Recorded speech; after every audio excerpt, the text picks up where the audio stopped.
साथियों, मैं आप सबसे एक बात कहना चाहता हूँ कि हमारे पास एक प्रस्ताव आया था। वो प्रस्ताव था मर्ज करने का, पार्टी का विलय करना जनता दल यूनाइटेड में था। उसको हम लोगों ने स्वीकार नहीं किया और वो उस बात को इनकार करते हुए हमने अपना इस्तीफा दिया और ऐसी कोई बात नहीं। नमस्कार, आप देख रहे हैं देश बिहार और मैं हूं आपके साथ मुस्कान। नीतीश कैबिनेट से इस्तीफा देने के बाद पूर्व मुख्यमंत्री जीतन राम मांझी के बेटे संतोष सुमन ने बड़ा खुलासा किया है। संतोष सुमन ने कहा है कि नीतीश कुमार हिंदुस्तानी आवाम मोर्चा का विलय जदयू में करना चाह रहे थे। जदयू की तरफ से लगातार इसके लिए दबाव बनाया जा रहा था।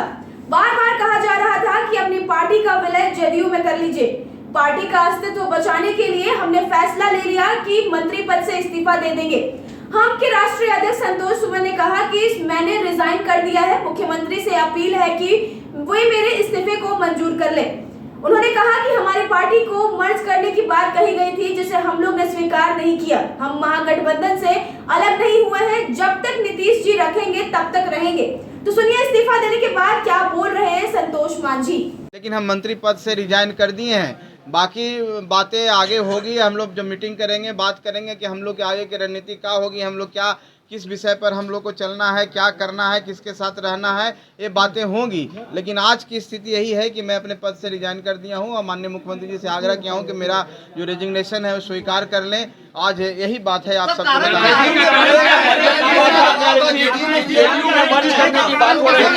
देखिए, एक ही कारण है जो सबसे महत्वपूर्ण कारण है। हम लोग की पार्टी, आप लोग देखे होंगे कि हम लोग ने यात्रा को कैंसिल किया। जो हमारी दरभंगा की प्रस्तावित यात्रा थी, कैंसिल किया। उसके बाद कोर कमेटी की मीटिंग की, हम लोग एक राउंड की बात हुई।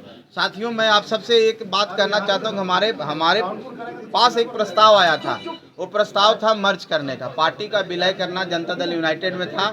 उसको हम लोगों ने स्वीकार नहीं किया और वो उस बात को इनकार करते हुए हमने अपना इस्तीफा दिया और ऐसी कोई बात नहीं। सर, मर्ज करने का प्रस्ताव किसके तरफ से आया था? क्या मुख्यमंत्री नीतीश कुमार की तरफ से आया था? देखिए, पार्टी की तरफ से आया था, जनता दल यूनाइटेड की तरफ से आया था। उसे माननीय मुख्यमंत्री जी भी उस पार्टी के पार्ट हैं और ऐसा नहीं था कि हम लोग किसी के नीचे स्तर के पदाधिकारी कहने पर रिजाइन किए हैं। जाहिर सी बात है कि बहुत लंबी चौड़ी बात हुई थी। हम लोग ने बताया कि हमारी जो विचारधारा, महागठबंधन की विचारधारा है, हम माननीय नीतीश कुमार जी का बहुत सम्मान करते हैं। हमारे जो नेता हैं आदरणीय श्री जीतन राम मांझी, उन्होंने बोला है कि हम अलग नहीं होंगे।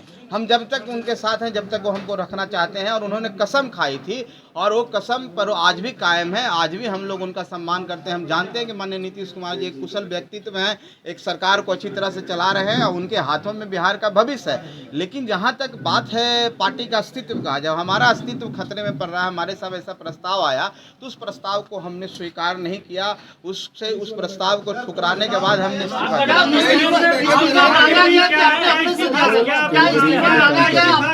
जाने की तैयारी का कदम है। देखिए, जब बात है कि आप महागठबंधन में हैं और आपको बोला जाए कि आप विलय कर जाइए और विलय कर जाइए, तो विलय अगर हम नहीं करना चाहें तो हमारे पास क्या उपाय है? हमारे पास एक ही उपाय है कि हम अपने पद से रिजाइन करके हम अलग होते हैं, हम विलय नहीं करें। स्वेच्छा से दिए या दबाव था आपके ऊपर? देखिए, अगर विलय करने की बात कही जा रही थी तो निश्चित तौर पर वो दबाव था कि आप विलय कीजिए। विलय कीजिए मतलब आप अस्तित्व खत्म कर दीजिए। अस्तित्व खत्म क्यों करेंगे? हमारी पार्टी है, हम रिजाइन करते हैं।